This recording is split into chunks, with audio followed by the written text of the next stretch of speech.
Darren Shan has it written so that anyone can read it. Whether it's a 7-year-old or a 77-year-old, anyone can read it. He wrote it essentially like Harry Potter, where you can still read it and you'd still enjoy it. You could still read how, like, a kid would get a kick out of the whole, yay, vampires, woo! But an adult would get a kick out of, all the psychological twists and turns that are going to happen. And then, meanwhile, Twilight, it's written for the teenage girl audience between 11 and 15. Yet some kids read it, which I still don't like that kids read that piece of garbage anyway, because there are pregnancies and sex later, and kids are going to be quite confused on that. And adults read it, and oh god.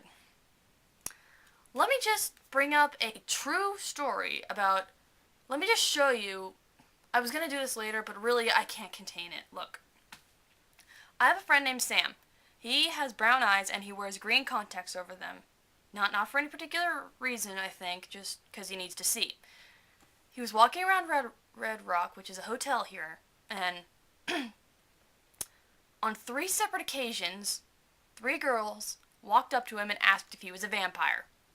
I am not joking. He said no the first 2 times, and by the 3rd time, he just said yes. Stephanie Meyer was right. She was an undercover agent, and she wrote everything about us that's completely true.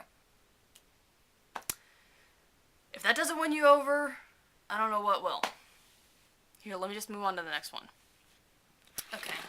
My next reason is Darren Shan was on the vampire wagon before it blew up and became popular. He started Cirque du Freak in 2000 when vampires were just, ooh, vampire, woohoo. Then when Twilight became popular, oh my god, everything, this is so cool, vampires, fangbangers, la la la.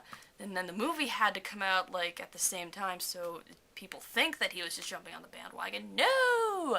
He had made it long before then. My next reason has to kind of coincides with the endings. Darren Shan's ending had a lot of action in it, had a lot of stuff going on, and Stephanie Meyer's Pop Renesmee's here. I'm a vampire. Whee! I sparkle. That's it. Next reason is actually a pretty poor one. The movies. The first Twilight and first Cirque movie, well, obviously one was better than the other in terms of box office. Now, when I was watching Twilight, I had to, I didn't want to. The whole time, I just found this horrible homicidal rage building up. And then by the time I left, thank God, so did that homicidal rage. Somewhat. But as I was watching Vampire's Assistant, I generally got the same homicidal rage, because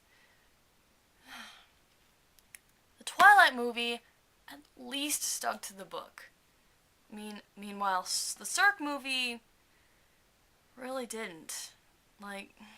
Some of the stuff was right, but they got so much wrong.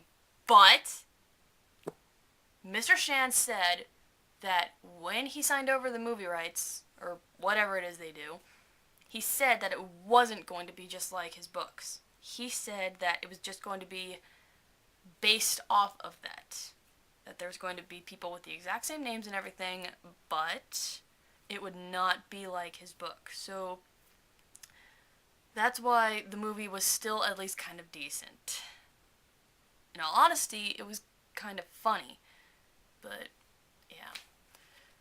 Also, I found on YouTube this girl who's kind of who kind of did a critique on the film, and that bitch pissed me off. You just look up Cirque du Freak, it's on the first page somewhere, it's just reviewing. Because throughout the whole time, you can just tell that she's trying to diss it without getting in trouble. She called Cirque a filler, essentially. Technically, a fan did, but since she agreed with it and it's her show, she just basically smacked Mr. Shan across the face. It was just so friggin' annoying. I had more reasons, but I really can't think right now. My next reason is Debbie. Debbie is one of the main female leads, and unlike our other female lead, Debbie is useful. Bella doesn't do a damn thing. Oh, but she can't, she's human. Debbie goes down into a sewer with an arrow gun trying to kill some vampanese. In a fucking sewer! There's shit in there! She doesn't want to, but she's trying to help both her city and Darren get rid of these people. Let's see Bella do that, without Edward holding her hand.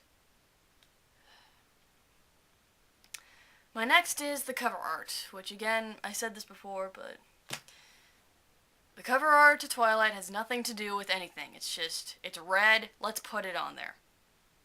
Red apple, woohoo! Red and white tulip, woohoo! Broken red ribbon, oh, who do I choose, Jacob or Edward?